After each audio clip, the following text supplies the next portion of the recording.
can start with our usual prayer for teacher and student. Om Sahana Bhavatu Sahanau Bhunaktu Saha Viryam Karavavahai Tejasvinavaditam Astama Vidvishavahai. Om Shanti Shanti Shanti.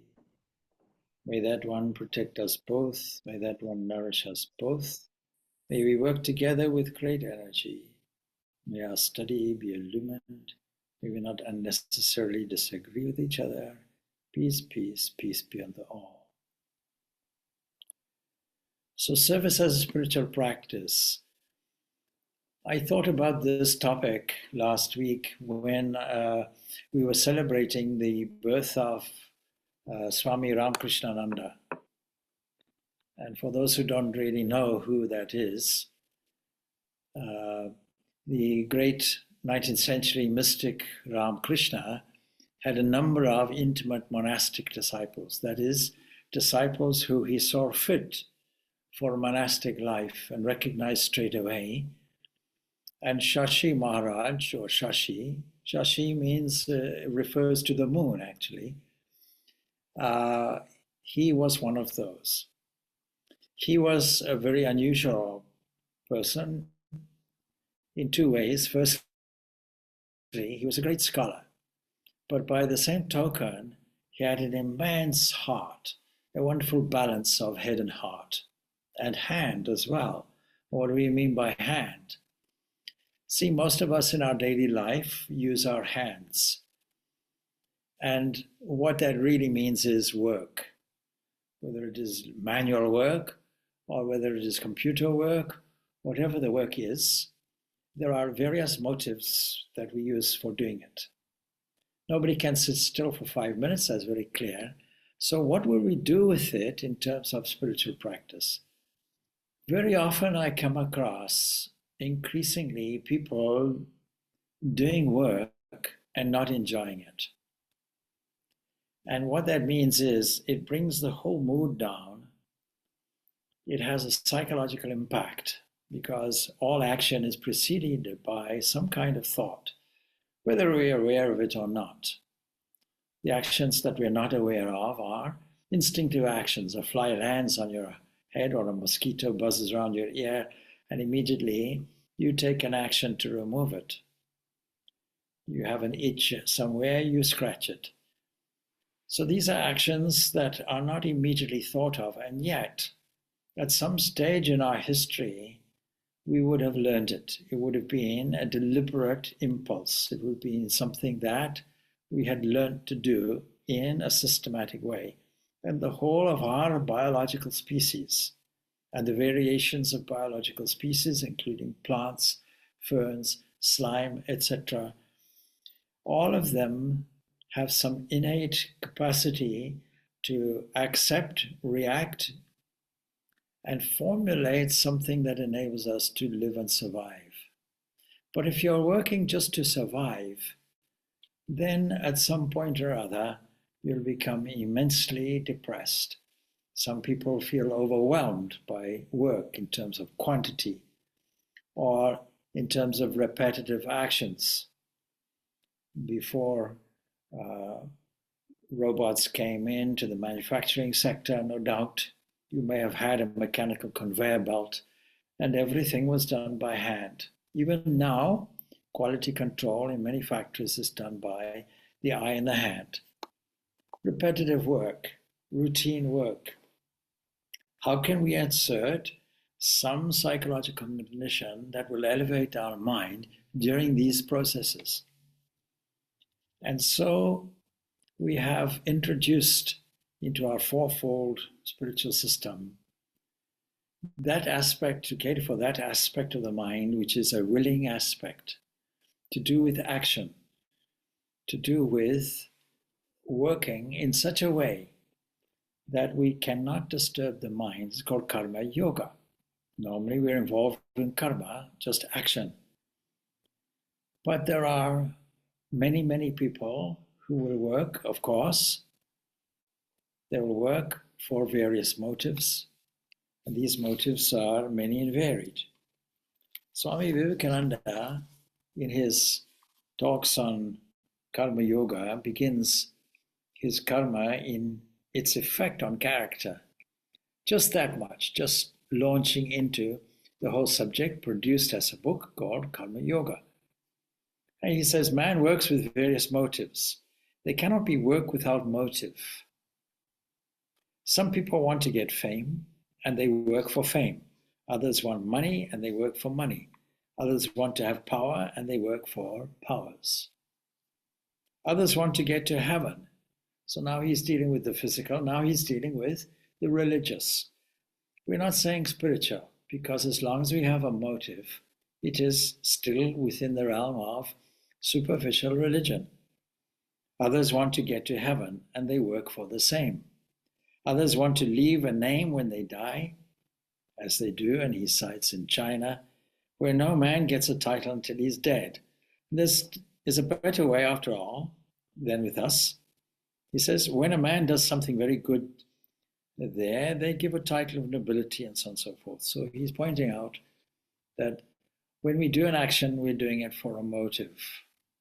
Now, even routine and monotonous actions, behind them will have some motive, either to earn a living or to keep active and so on.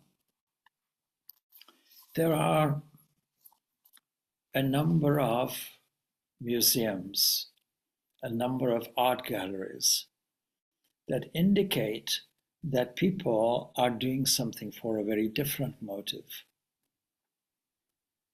And when you talk about creativity and motive, it's hard to join these two things together.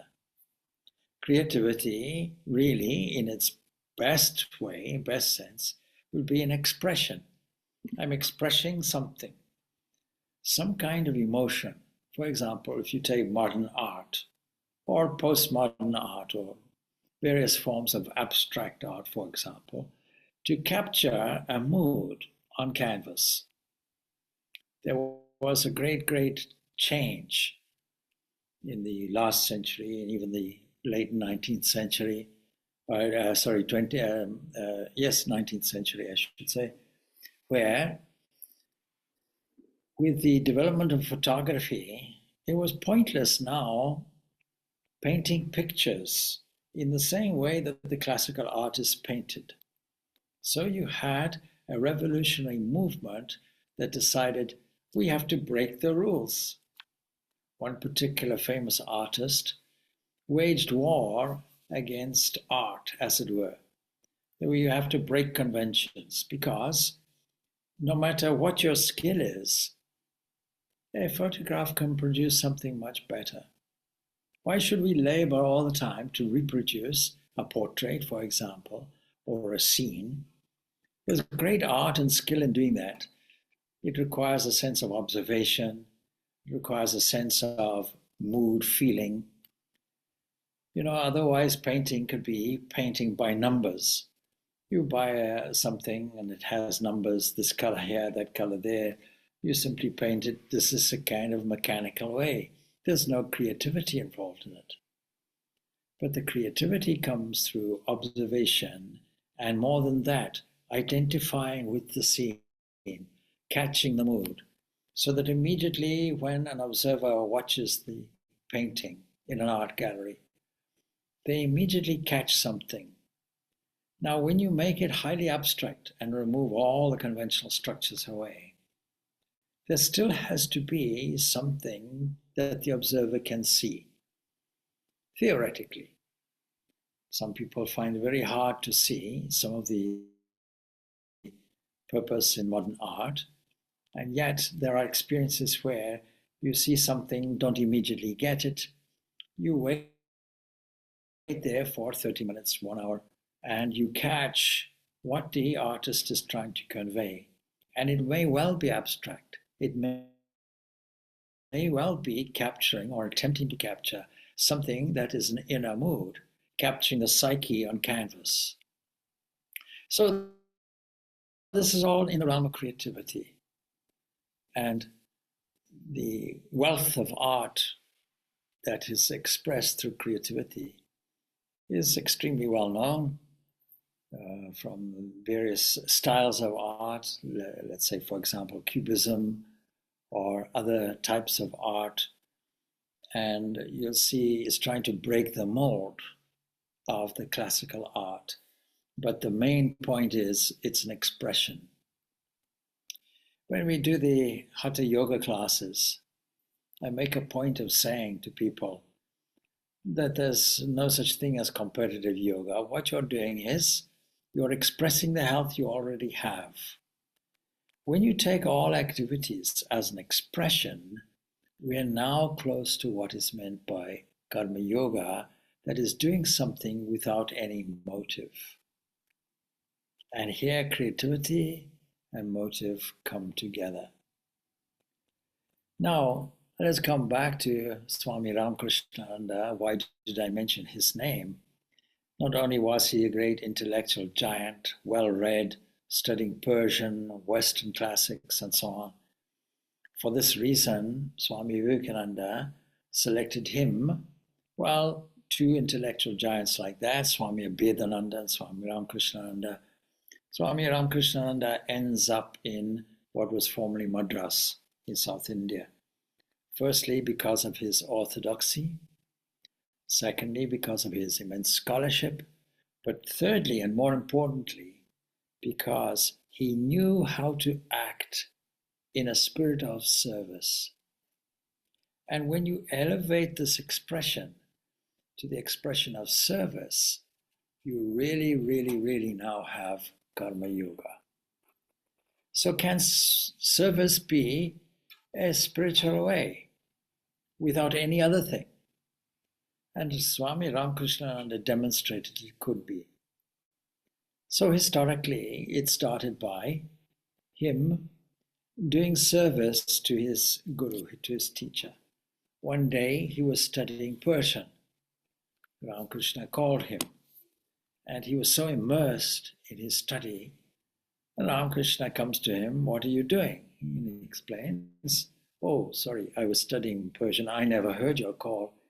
He says, "If you study so much, then when will you do your duties? It's more important to do your duties." And with that, Ramakrishnananda, Ushashi Maharaj as he was, he threw the Persian texts away. And he learned this lesson, service. Even though he had all these great, great talents, a very, very well-developed intellect, great interest in many, many different things, and understanding the orthodox ritualism that was there, an orthodox kind of temperament, but also an expressive temperament. Let me give you an example. When he used to do the arti, the evening vespers, he would immerse himself so much, dancing even from side to side, and going into a spiritual mood, immersing himself fully. But even doing this ritualistic action is karma yoga, done in this way. Can we even make monotonous, repetitive things? Can we also make this a kind of service?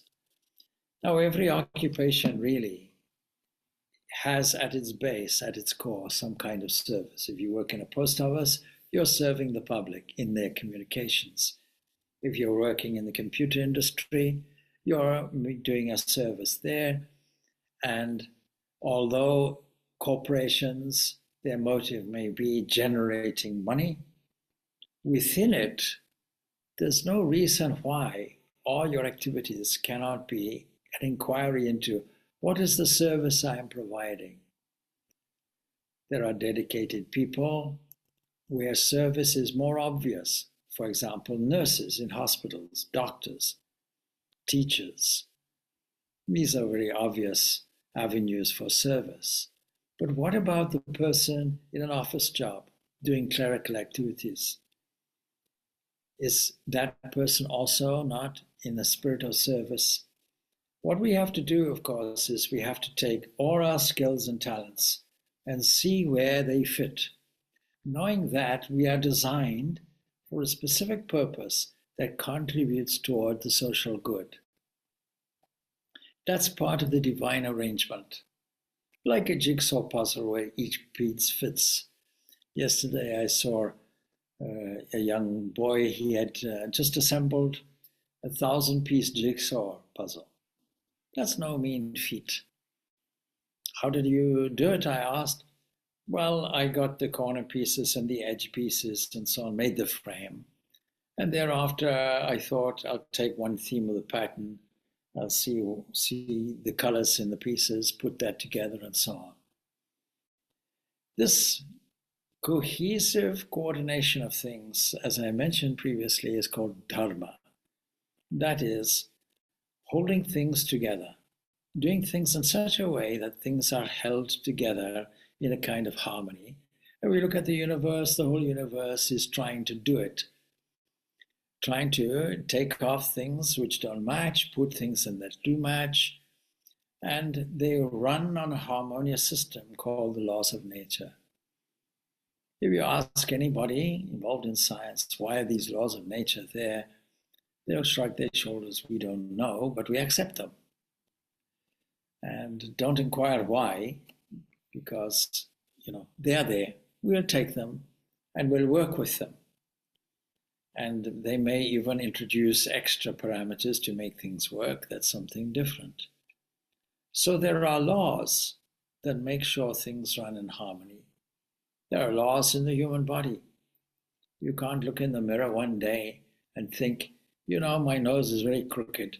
I think it would be better if we stitched it on the back of the head. Why don't I do that? Go to a surgeon, ask him, will you please do this for me? Well, the surgeon will laugh. The nose has no business on the back of your head. It's arranged in the front because it is coordinated with a whole respiratory system. And also the sense of smell is there, connected with the sense of taste. You'd have to, take your whole head and rearrange it and so on and so forth. It'll probably laugh at you. So things are designed well and designed in harmony, designed according to patterns and laws. And we have to find out what is that particular set of skills and talents that apply to us.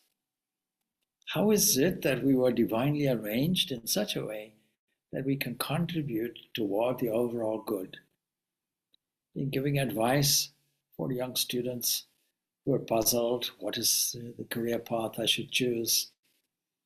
I have a kind of questionnaire I give, and I ask them, okay, if you have a whole range of books, for example, please tell me, what is the theme? What are you interested in most? What creates the most joy? What are your hobbies and interests? What are your top skills and talents? Remarkably, many don't really know what their top qualities are, and we have to encourage them in a little bit more of an enhanced confidence in themselves to understand it. And then finally, with the collection of all of this, skills and talents and abilities and enthusiastic activities and your propensities, your particular favorite things, with all of that collectively, how can you use it in the service of others? That's the key. So Ramakrishnananda was the one person who served his teacher, who was Ramakrishna himself, his teacher faithfully from this moment he was a Ramakrishna's student to the time when Ramakrishna was suffering from a throat cancer, propping him up on the pillows at the very last end. And then not only that, but carrying the ashes, collecting a proportion of ashes and taking them so that eventually they end up at the Bilum Mutt headquarters.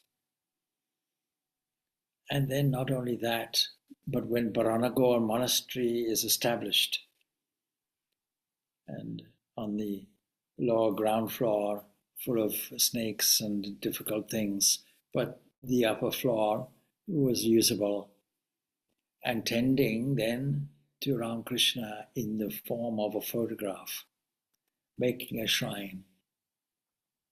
And it tells us another thing, that in the service like that, the picture of his master is not just a picture, not just something in a photographic album, but becomes infused, a living entity, a living thing. Thus combining service to that as if Ramakrishna was physically still there. Combining this karma yoga with bhakti yoga, introducing tremendous feeling. Can we do that in the workplace? Can we do that in all circumstances? And because it's not just doing a ritualistic worship, it's going and collecting appropriate food. It's going and cooking it. It's offering it then to the master as if the master was physically present there. From Swami Ramakrishna's point of view, the master was physically there at the Purnananda monastery. And when all the monks went off with a kind of wanderlust, as monks tend to do, to go off here and go off there, as I do also these days.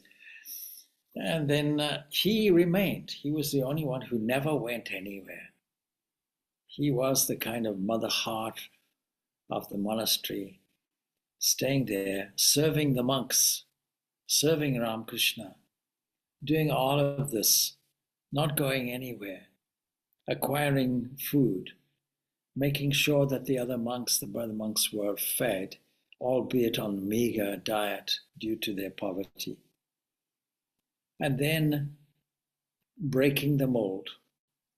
Swami Vivekananda's return to India and his call, seeing so much enthusiasm in what was then Madras, a group of enthusiastic devotees there, and sending Ramakrishnananda, knowing that it upsets the tenure of his life.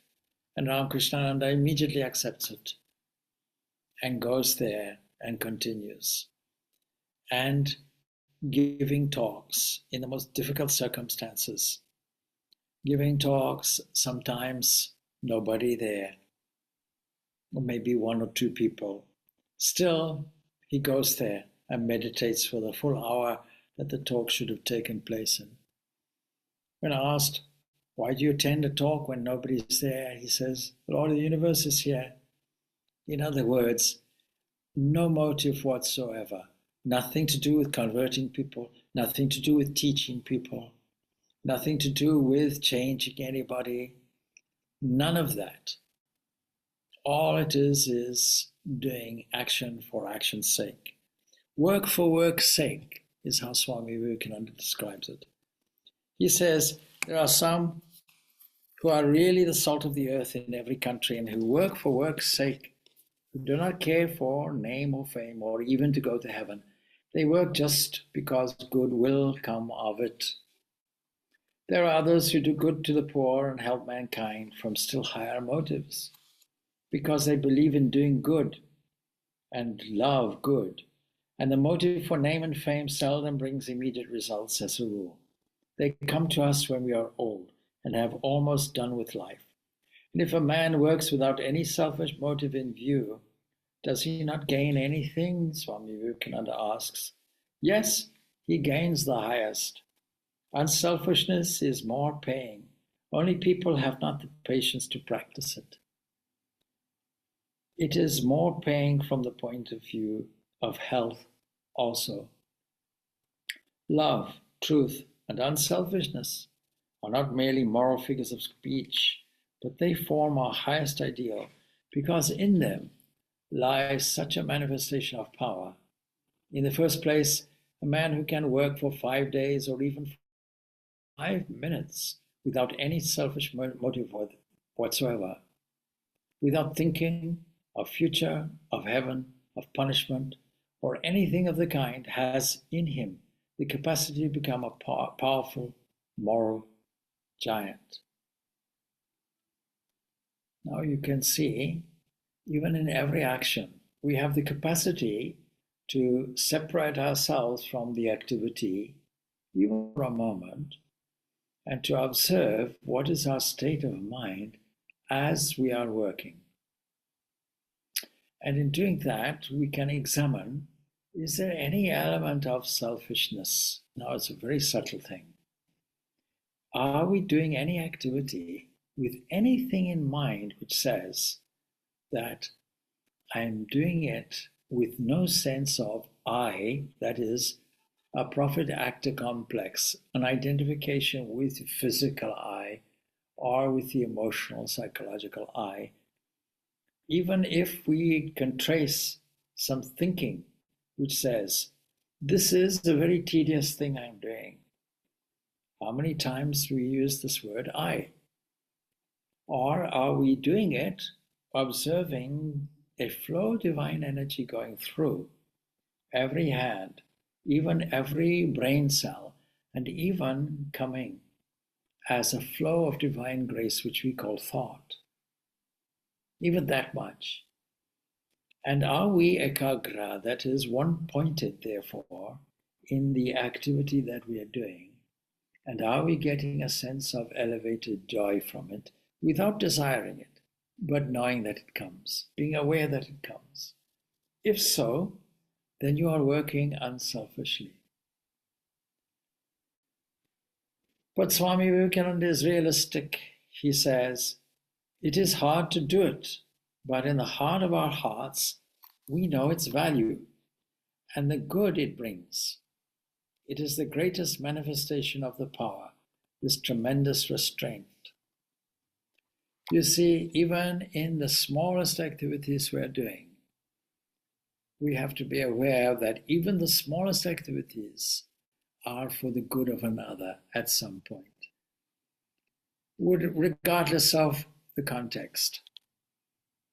Whatever you're doing it within the framework of the harmony, whether it's social harmony, whether it is harmony within a corporation or an educational system, whether it is harmony in clerical work, accountancy work, whatever it is. Having the discipline to block out future-orientated set of ideas or impulses. That is, when will I finish it, or when will it end, or what will happen once I've done it? That is all in the future. It has an ingredient within it called anxiety. Or regret from the past. I wish I was doing something else. I wish I was doing something else. Rather than let us understand the value, the richness, the importance of this unit activity that I'm taking, that I'm engaged in here and now. And of course, there are many activities, routine, repetitive activities that have now become instinctive, habitual. And during that period of time, we can occupy the mind with something else, some elevated mind, even while working. Ramakrishna uses this example. There is in India a person selling, let us say, rice, pounding it with the one hand and making sure that they don't pulverize their hand, engage with customers as well, doing multiple activities, but still ensuring that the machine that is pounding does not hit the hand. So we can be engaged in many different activities. One formula that we always have, and that is repetition of a holy name. We call this japa, doing all activities with this repetition, silent repetition continuously in mind, keeping holy company with our chosen ideal. He says it's the greatest manifestation of power. This tremendous restraint. Self-restraint is a manifestation of greater power than all outgoing action. He says a carriage with 4 horses may rush down a hill unrestrained, or the coachman may curb the horses. Which is the greater manifestation of power, to let them go or to hold them? And so he gives many examples like this. Let us come back to Swami Ramakrishna as our model. So he was engaged in service. All activities were service orientated. And let's go back to the Baranago monastery where he was. And he continued his service at the Alambasar monastery as well. Those who know the history of the movement will understand what I'm saying. Various monasteries anyway. And service to his teacher in the form of a picture sitting on the shrine and so on was more significant to him than meditation. That was his primary practice. Selfless service, his primary practice. Imagine. Now, it's not that he wasn't meditating.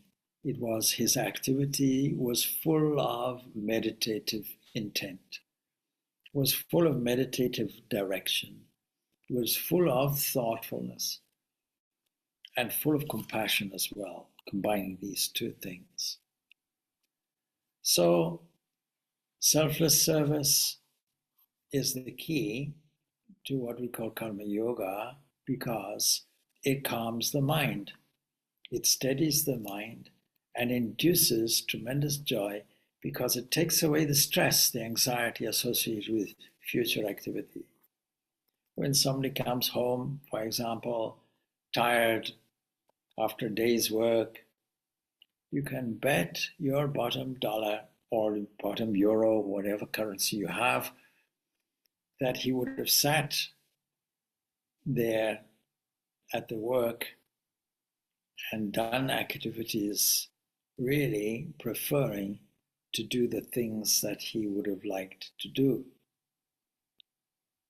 Supposing he is a golf enthusiast, then and looking forward to a weekend of golf while doing his activities, he would much rather be on the golf course.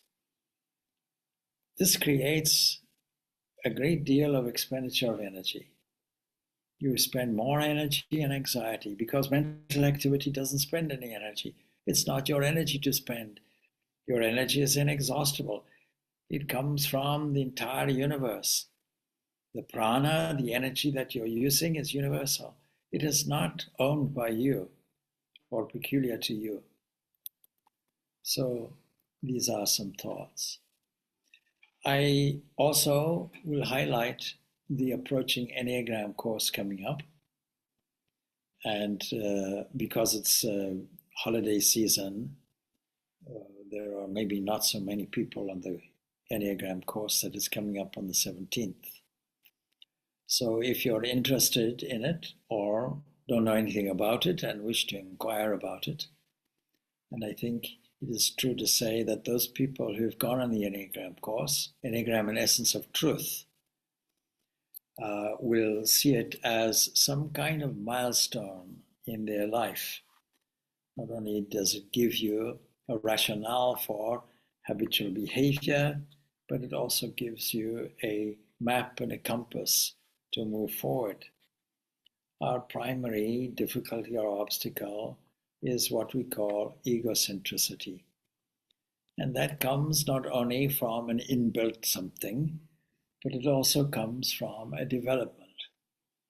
When you are really small and influenced by external things, people and places and events, when you're living up to the expectations of people who are in an authoritative position, parents, grandparents, or so on, then you develop a defense strategy, some kind of survival thing that makes a self-image and makes a personality, and persona is mask, and that mask then is what you carry through into your adult life unchanged. But it gives you many, many difficulties and problems. And unless you understand the type of this mask that you've just developed and how to use it properly,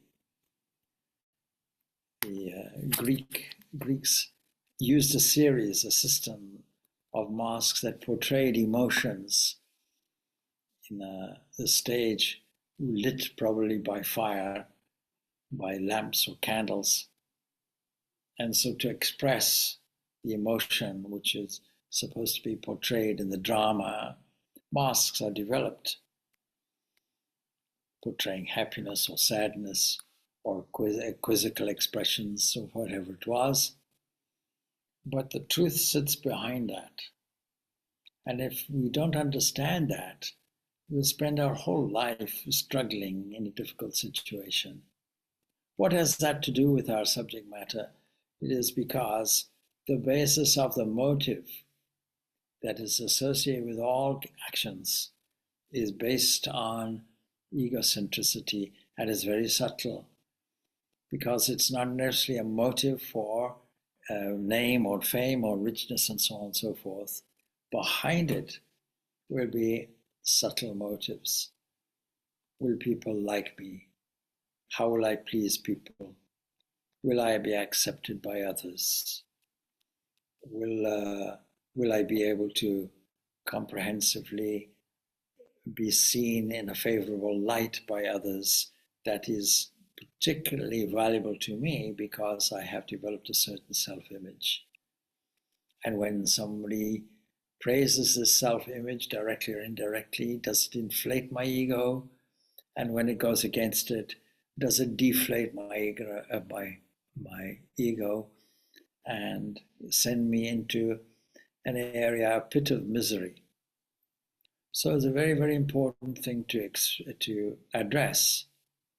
And so if you know anybody or if you yourselves are interested in it, then please, spread the word and approach me, because the 11th, what is today? It's tomorrow, is our last booking day. I might extend that a little bit, but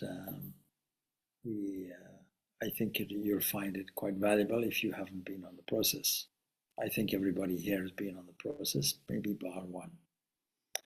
So that's just a little bit about the service as a spiritual practice. And if you read the life of Swami Ramakrishnananda, one of the books that I recently came across, so it's entitled Swami Ramakrishnananda, the Apostle of Sri Ramakrishna to the South. And it is written by Swami Tapasyananda, who was previously a vice president of the Ramakrishna Matan Mission. And he's gathered many, many things from many different sources. It's published by the Ramakrishna Math in Chennai, and it's a worthwhile book, beautiful book to acquire and to study. It was published in connection with the Platinum Jubilee of the advent of Swami Ramakrishnananda to South India. And it's a biography, of course, but contains many reminiscences. And it is the story of a dedicated life, and reminiscences is much of it is recorded by Sister Devamata, an American lady, in her works, The Days in an Indian Monastery and Sri Ramakrishna and His Disciples. Now, with the remaining few moments, and I apologize for the lateness, we can take some questions or have some discussions.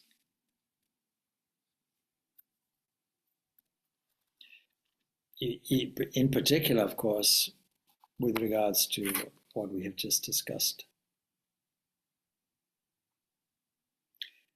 Now, if there are no questions, then maybe I'll ask some questions. So, does anybody here recognize that profile of working where you feel either overwhelmed, or you feel frustrated, or you feel perhaps that you don't like your environment that you're working in, and so on and so forth? It's a very common phenomenon and can be changed, of course. You're all very happy in your work. Wonderful. That's all of us, Swamiji. Okay. I don't know anyone that's not doesn't feel pressures from work or is enjoying the work every single day. Okay, well, I do know some people who do have that enjoyment. I have that enjoyment, by the way. But I'll always remember one person in Zimbabwe. He was a sign writer, and in the days when you didn't have these printing facilities for writing commercial signs. You know, the old way is you take a measurement of the signboard that you want. You work out a design with the person who's commissioning it, and then uh, you uh, you you lay it out on some sheet of paper, and you do punching. That is, you put dots on the outlay of your sign, and then you put carbon on it. Michelangelo himself used this in the Sistine Chapel. You can see where he put carbon on, or you dust it with chalk, and then you start painting. And he was had an artistic temperament, and he really loved doing it. And when he retired, he applied the skill, more occupied more of his time with it, because his hobby was reproducing paintings. And he would do that with great skill. And he remarked to me once, he says, I'm so lucky because my work is so enjoyable. So can we find joy in our work? And if we cannot, then we have to understand what is the impact that is taking place on our mental makeup and how that affects us physically and how it affects others, because it may put us in some kind of adverse mood. And so we have to value what we're doing from different points of view. Firstly, to understand that all the energy that we're using, whether it is mental energy translated into physical energy, is nothing to do with us. It all comes from the divine. Secondly, that we are doing what we are doing in the service of others. And thirdly, all activity is within a time framework so that we have the opportunity to concentrate on one unit activity without bothering about anything else. And when that unit activity is finished, second by second and minute by minute, we go on to the next one. And we won't worry whether we are able to finish it in the time allotted. Because unfortunately, if you cannot manage what you're doing within the time allocated, normal time allocated, 8 hours or whatever it is, then it is either a question of being under-resourced or not concentrating, not managing your time efficiently.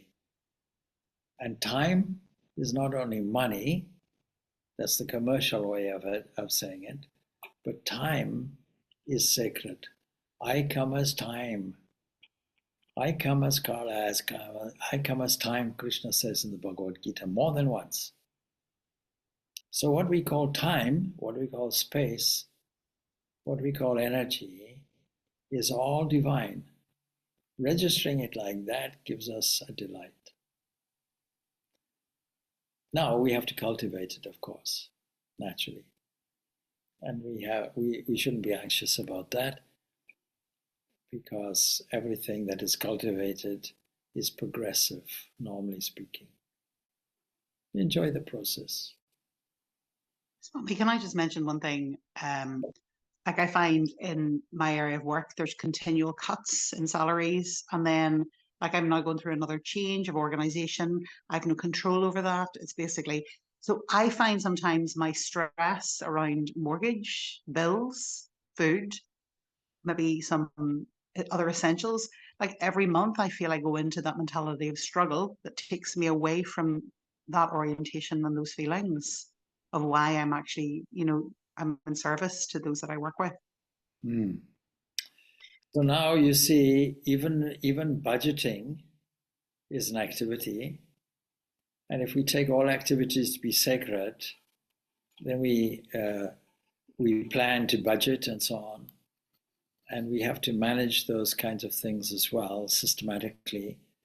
The point is that we can do it with stress or without. And I'm not saying that's easy either. If you have limited monetary resources and expenditures, then there has to be a planned way out of it. Now, the other thing is this. When we elevate the mind beyond the mundane things and see that there is the greatest resource we have will be the divine resource. This is the reason why Hindus have the habit of putting a picture or a statue of Lakshmi in their shops or their restaurants or whatever their business premises is, recognizing that all resources are divine resources and come from that. And if we understand that all things are possible, when we resort to the author of all resources, then the resources change and can change in your favor. Now that requires an element of understanding, requires also an element of faith, and it requires an application whereby we take all of that, and what commonly, of course, is called prayer. It's not that we're asking for more resources, more, for example. It's that we are thankful that more resources will flow from that, and it'll come from unexpected quarters. It begins with putting in an intention and a thought, keeping it steady. And because the Supreme Thinker is the author of all thought, it carries through to the end, to a crystallized version of it in front of you and in your environment, unless you change it, unless you neutralize it with a doubt or a fear. So you could have an internal script that says, the Swami says that abundance is yours and you have access to it. You just have to think about it and shape a thought and imagine it and be thankful for it in advance. Yeah, but in the real world, I doubt if that will happen. You just canceled it.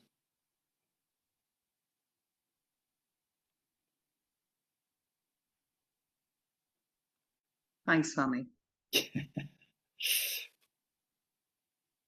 So, from a practical point of view, you say you introduce it into your meditation as a prayer, not asking for something, but a thankfulness. Yes, already accomplished. Thank you. Since you are the mother in this, if you put it in this way, since you are the mother of abundance, which Hindus call Lakshmi,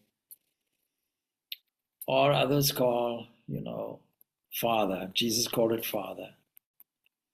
Your father, what father, if asked for bread, will give the child a stone?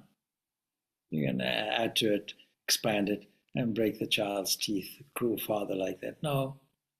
You ask and you will receive, seek and you will find, knock and it will be given unto you, or opened unto you. But if you don't seek, if you try and manage it yourself, then your resources will be inherently limited to your own personal efforts.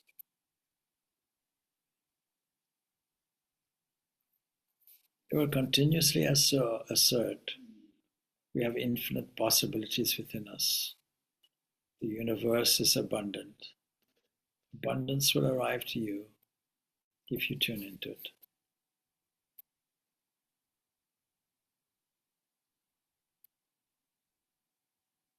We leave off there. Om Shanti, Shanti, Shanti. Peace, peace, peace be unto all. And we have the Enneagram. Is it next weekend? I don't know.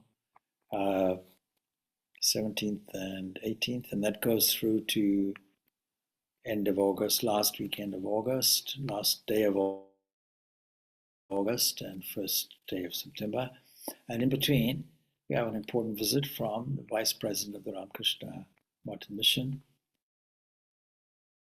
Swami Sri Ramakrishnananda, who has visited this country previously, before we had our premises. We were still in Blessington Street, and he came to visit us. And before we bought the premises here at Vedanta House, we were still negotiating it. We were still not certain we would get it. Well, relatively certain anyway. And I took him round in a car, and from the outside, we couldn't get on the inside. He looked at the building, dilapidated as it was, and said, "May Ramakrishna live here." And so he's an important contributor toward our historical process here. All right.